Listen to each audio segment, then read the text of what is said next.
नमस्कार। दिन भर की बड़ी खबरों को न्यूज बुलेटिन देख रहे हैं आप। मैं हूं सौम्या ठाकुर। पहली नजर डालते हैं आज की कुछ सुर्खियों पर।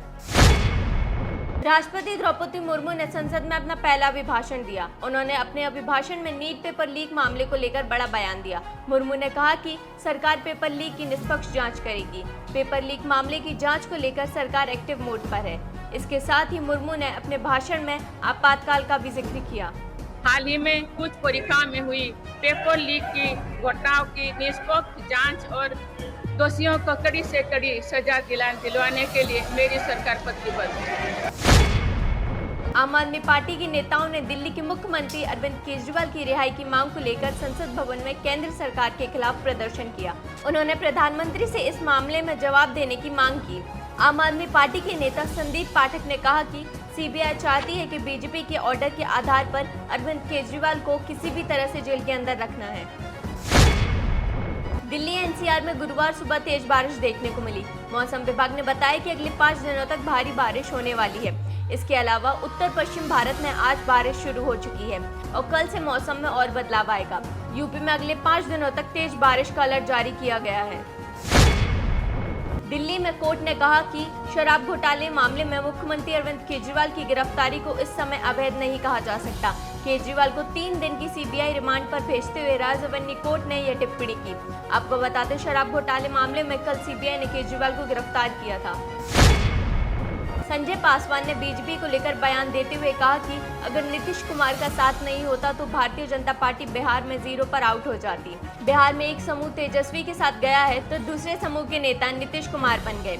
इसमें कोई शक नहीं है कि नीतीश कुमार के बिना बीजेपी जीत पाती।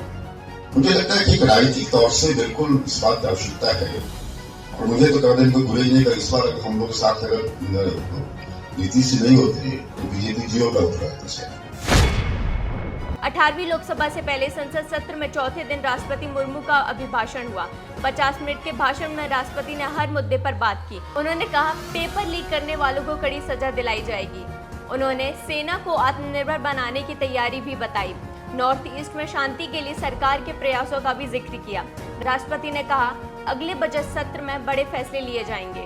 डिफेंस एक्सपोर्ट 18 गुना 18 गुना अधिक होकर 21,000 करोड़ रुपया तक पहुंच चुका है।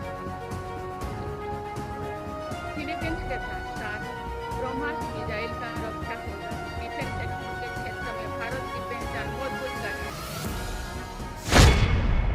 सपा प्रमुख अखिलेश यादव ने आज एक ऐसा बयान दिया जो चर्चा का विषय बन गया। अखिलेश यादव जब संसद पहुंचे तो उन्होंने फैजाबाद संसदीय सीट से जीते अवधेश प्रसाद की जीत के बारे में बताते हुए कहा कि भाजपा ने केवल अयोध्या यानी फैजाबाद को बर्बाद किया, लेकिन सपा वाले लोकतंत्र रक्षा सेवक हैं।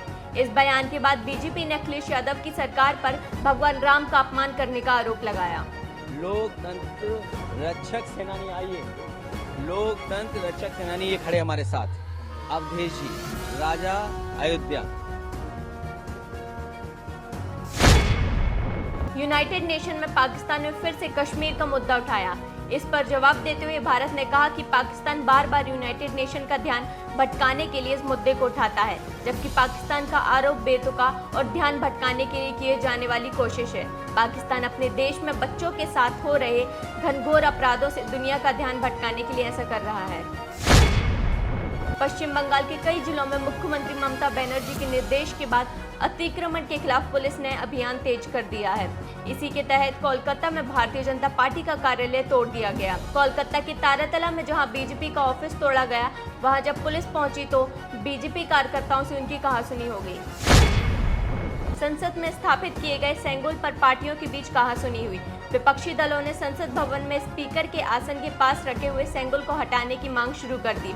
समाजवादी पार्टी ने सेंगोल को राजशाही का प्रतीक बताते हुए उसे हटाकर उसकी जगह संविधान रखने की मांग की। इस पर उत्तर प्रदेश के सीएम योगी आदित्यनाथ का रिएक्शन भी सामने आया। मुझे लगता है कि हमारे सांसद इसलिए कह रहे होंगे कि जब पहली बार लगा था तो प्रधानमंत्री जी ने बाकायदा प्रणाम किया था।